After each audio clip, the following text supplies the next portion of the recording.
26th of January 2001, with a magnitude of 7.6 on the Richter scale, the world witnessed a colossal catastrophe in the form of the Gudra earthquake. Within minutes of the disaster, 20,000 people were killed, 167,000 people were left injured, and a staggering 400,000 homes were destroyed. 26th of December 2004, the world is once again left traumatized by an earthquake. This time, the magnitude is 9.1. This time, the earthquake is so severe that it shook the entire planet 1 centimeter from its axis.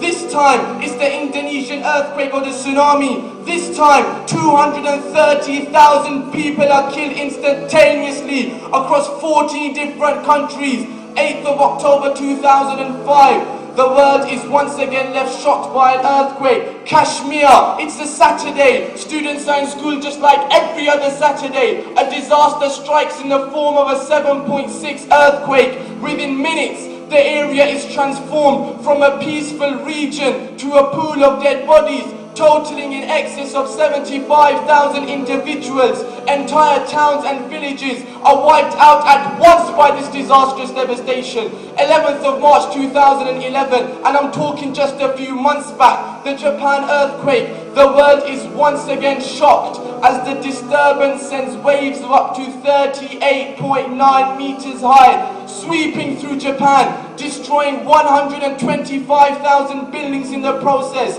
The earthquake rates 9.1 on the Richter scale. The death toll is 15,093. But do not get me wrong, my brothers. My intention, my purpose, my objective of standing before you today is not to inform you of some figures and some facts. It's not to portray some numbers or some stats. Rather, is to make each and every one of us understand, is to make each and every one of us comprehend, is to make each and every one of us realize the similarities between these incidents, the similarities between these disasters, the similarities between these catastrophes. What's the common factor? What's the common feature? What can we deduce from these heart-rending, tear-jerking, agonizing events? Let's answer this question with another question. Did the 630,000 individuals killed by these chaotic catastrophes have any idea that their time is up? Did they wake up in the morning knowing it's the last day of their lives? Did they go to school or work aware of what their day would bring to them? The simple answer is no, because death is a phenomenon that is unexpected and unpredictable.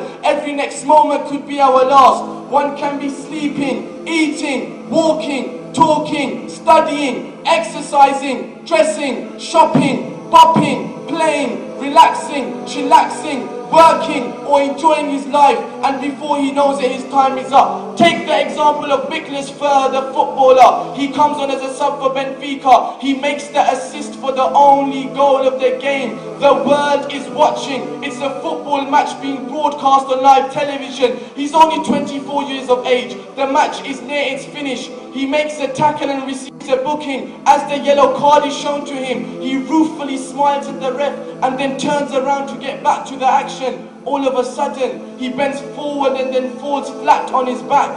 He dies on the football pitch. The other players look at him in visible distress. They begin to cry, but the crying doesn't help, because death is unexpected, and when it comes to death, nothing can prevent it. No force or power of any type can delay death, let alone prevent death. No physical, medical, chemical, financial, technological or biological force can delay death for as little as a second. Why? Because Allah subhanahu wa ta'ala himself says in the Quran al-Kareem, وَلَنْ يُؤَخِّرَ اللَّهُ نَفْسًا إِذَا جَاءَ أَجَلُهَا, that when it comes to death, when it comes to taking lives, when it comes to taking souls, then Allah Ta'ala does not delay. Now that we have established the fact that death can come to us at any time and any place, anywhere and anyhow, through any form and any means, the next question is, my brothers, are we ready to die?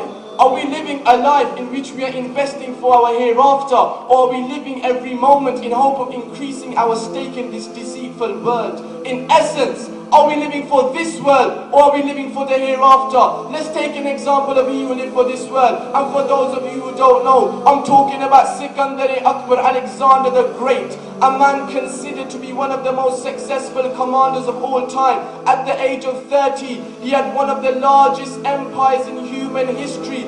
He had it all. At the age of 25, he had conquered 90% of the known world. Yet this same man, this same Alexander, this same Sikandar, when he's on his deathbed and surrounded by his men, he makes a bizarre wish. He says, oh men, after my death, when you put my body in the casket, then let my arms hang over the edges with my palms wide open. The people around him ask the reason to this bizarre request. He replies, so that people can see, so that the world can see that I am that very man who conquered the entire world. Yet today, I am leaving the world empty-handed. This was the end of you and it all. We must realize, my brothers, we can possess the most luxurious of houses, the most expensive of clothes, the most profitable of businesses, the most classy of cars, the most respected of positions in society, the most well-paid of jobs, the most prestigious of degrees, the most envied of grades, the most impressive of CVs, the most affable of associates, the most ecstatic of happiness, the most safe of security, and the most stunning of wives. But when the time of death comes, then all of these things will remain behind, and only our good deeds will remain with us. Why? Because the Prophet sallallahu alaihi wasallam is reported to have said in Bukhari by Hazrat Anas radiallahu ta'ala an, كي يتبع الميت ثلاثة أهله وماله وعمله فيرجع اثنان ويبقى واحد يرجع أهله وماله ويبقى عمله. That when a person leaves this world, then only his good deeds will remain with him. And the Sahaba radiallahu ta'ala anhum ajma'een, they properly understood this. They properly understood this message. That's why they didn't live for this